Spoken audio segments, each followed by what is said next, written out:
Car साथियों, मैं मुकेश बसेना आज मैं आपके लिए लेकर आया हूँ भारतीय राज्य व्यवस्था के अंतर्गत भारत के संवैधानिक इतिहास से संबंधित उन सभी प्रश्न जो कि एग्जाम में पूछा गया है या एग्जाम में पूछे जाने की संभावना है।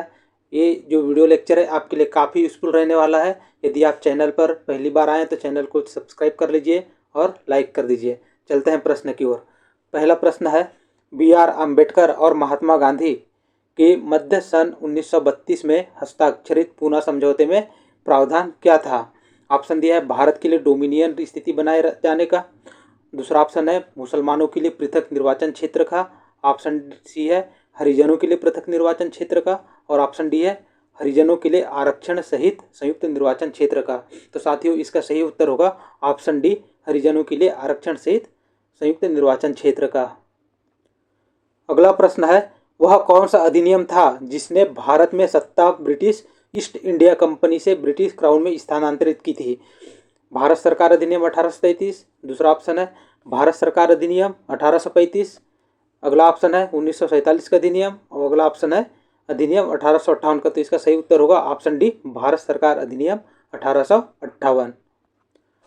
अगला प्रश्न है, निम्नलिखित में से किस अधिनियम द्वारा भारत के गवर्नर जनरल को अध्यादेश जारी करने की शक्ति प्रदान की गई? ठीक है, तो साथियों इसका सही उत्तर होगा ऑप्शन बी, भारतीय परिषद अधिनियम 1861 द्वारा जो भारत के गवर्नर जनरल है उसको अध्यादेश जारी करने की शक्ति प्रदान की गई थी।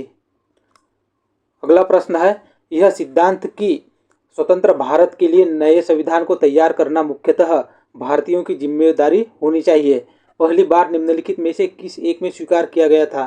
तो इसका सही उत्तर होगा इसे स्वीकार किया गया था ऑप्शन बी, लिन लिथागो का अगस्त प्रस्ताव।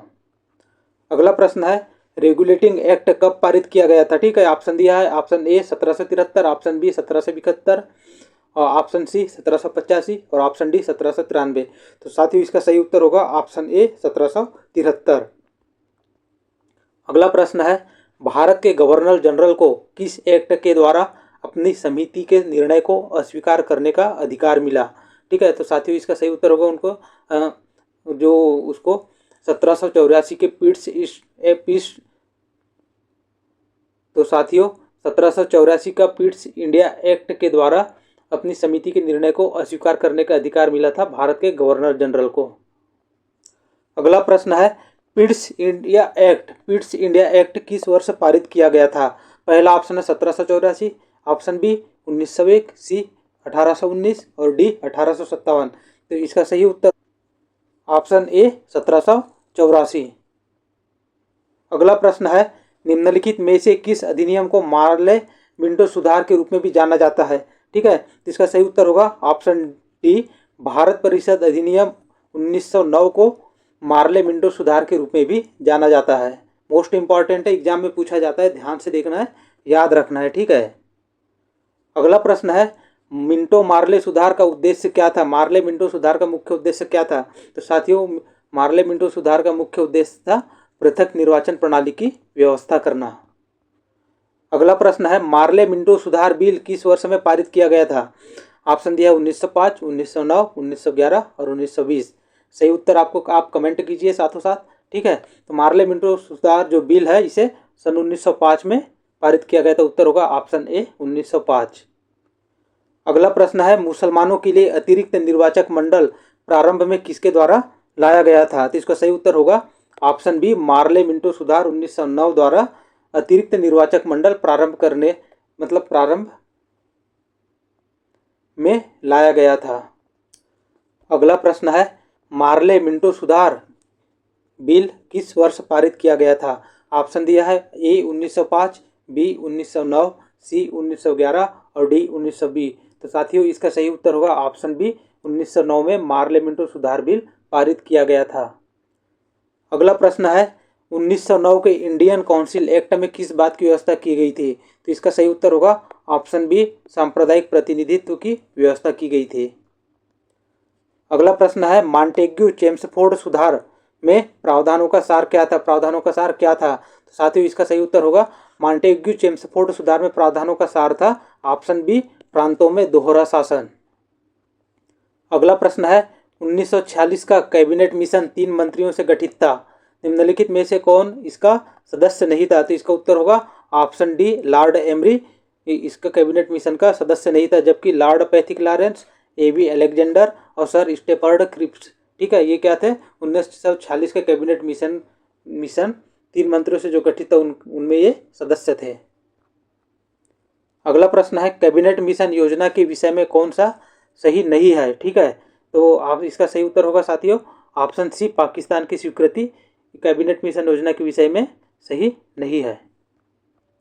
अगला प्रश्न है भारत का संविधान लागू होने तक स्वतंत्रता के पश्चात इसका शासन किसके अंतर्गत चलाया गया? ठीक है, तो इसका सही उत्तर होगा ऑप्शन सी, 1935 के भारत सरकार अधिनियम के अनुसार शासन चलाया गया।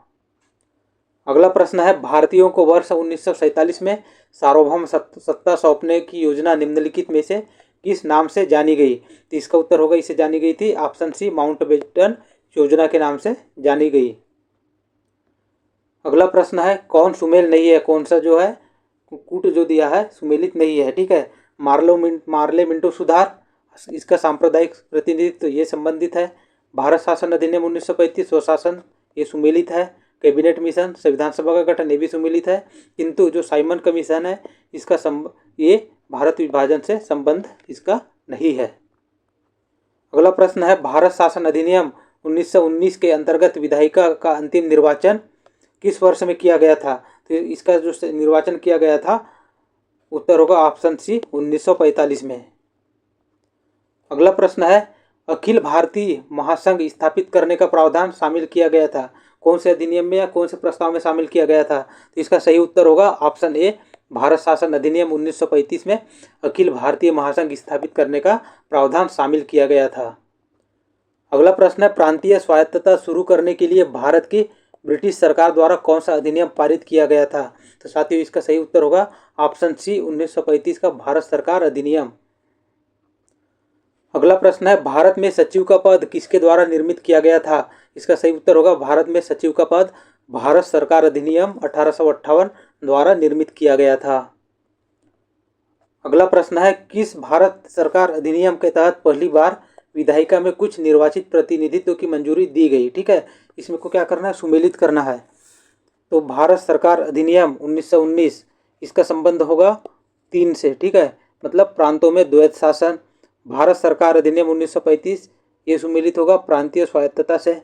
मार्ले मिंटो सुधार 1909 इसमें क्या है, सांप्रदायिक निर्वाचन। और भारत परिषद अधिनियम 1861 सती प्रथा का अंत। और भारत सरकार अधिनियम 1858 इसका ये होगा ब्रिटिश शासन में शक्ति आया। अतः इसका सही उत्तर होगा ऑप्शन बी, 3, 1, 4, 2, 5। अगला प्रश्न है कौन सा Pitt's India act British east India company के वाणिज्यिक और राजनीतिक कार्यों के बीच अंतर करता है? ऑप्शन दिया है ए 1818, बी 1792, सी 1802 और डी 1784। इसका सही उत्तर होगा ऑप्शन डी, 1784। अगला प्रश्न है निम्नलिखित में से किस अधिनियम ने केंद्र में द्वैत शासन प्रणाली को स्थापित किया? इसका सही उत्तर होगा ऑप्शन ए, भारत शासन अधिनियम 1935। अगला प्रश्न है संघीय प्रणाली का पहला प्रयास भारत सरकार अधिनियम द्वारा किया गया था? किस अधिनियम द्वारा किया गया था? ऑप्शन दिया है 1909, 1919, 1935 और इनमें से कोई नहीं। तो साथियों इसका सही उत्तर होगा ऑप्शन सी, 1935। अगला प्रश्न है किस भारत सरकार अधिनियम के तहत पहली बार विधायिका में कुछ निर्वाचित प्रतिनिधित्व की मंजूरी दी गई? इसका सही उत्तर होगा भारत सरकार अधिनियम 1909। अगला प्रश्न है भारत शासन अधिनियम 1935 द्वारा स्थापित संघ में अवशिष्ट शक्तियां किसे दी गई थी? तो संघ को अवशिष्ट शक्ति किसे दी गई थी? इसका सही उत्तर होगा ऑप्शन बी, गवर्नर जनरल को। अगला प्रश्न है किस अधिनियम को मॉन्टेग्यू चेम्सफोर्ड सुधार के नाम से जाना जाता है? तो साथियों इसका सही उत्तर होगा ऑप्शन बी, भारत शासन अधिनियम 1919 को मॉन्टेग्यू चेम्सफोर्ड सुधार के नाम से जाना जाता है। साथियों ये वीडियो लेक्चर आपके लिए काफ़ी यूजफुल रहने वाला है। चैनल को सब्सक्राइब कीजिए, लाइक कीजिए, शेयर कीजिए। धन्यवाद। जय हिंद।